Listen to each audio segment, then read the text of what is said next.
Yan na po. Yan, iangat ang dahan-dahan lang kasi ano yung aso, masugatan. Ayan. Ayun o. Yun o.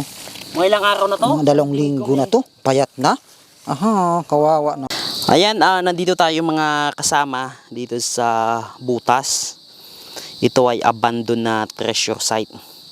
Ang pakay natin dito ay hindi ginto, aso.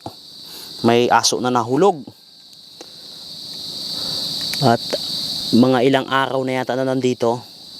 Ang pagkakaalam ko, linggo na. At parang aso, ayan, nakitang-kita nyo po. Ayan o. Kawawang-kawawa na.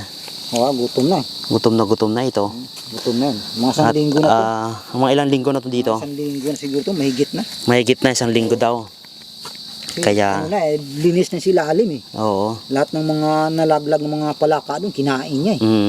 Kung natin ang aso para ilikas natin sa magandang kalagayan. Kung sino ang may-ari nito ay dapat nila matunan ng pansin to. Makukuha na to na nila. Kasi di nga ay makikita kung saan may tali nito sa liig nito. Kawawa mga aso. Mga ilang feet kaya ito sa tingin Hindi nyo? natin matuklasan. Kung hindi natin nasadya to, gubat na kasi ito. Oo, gubat.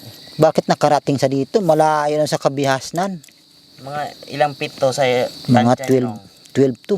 Mga 12 feet. Yan mga kasama hunters. Mga 12. Hindi ko nga makikita. Walang flashlight eh. Dala tayo ng flashlight. Kami dito ay napadaan dito na. Mga ahoy lang kami dito. Ayan sa liig niya. Kita mo pa yung tali sa liig niya. Ayan. Dapat yun masasabitan. Para iangat sa dito. Yan. Yan. Yan. Yan na po. Yan. Iangat ang dahan-dahan lang. Kasi ano yung aso. Masugatan. Ayan. Yun o. Yun o. Mga ilang araw na to? Mga 2 linggo na to. Payat na. Aha. Kawawa naman. Paano na bitawan to? Dali natin doon sa may-ari. Sige. Dali natin sa may-ari to. Ano natin, ipupus natin kung sino may-ari nito. Pero bitawan natin para hanapin na may-ari. Kasi nangangagat eh. Wala tayong ditong doktor. Yan, may tali. Uuwi na to sa kanila kung sino ang may-ari nito. Dapat anuhin na to. Ayan na. Yan na oh. Kawawa. Payat na eh. Ang laki na yung mga mata. Sa gutom to.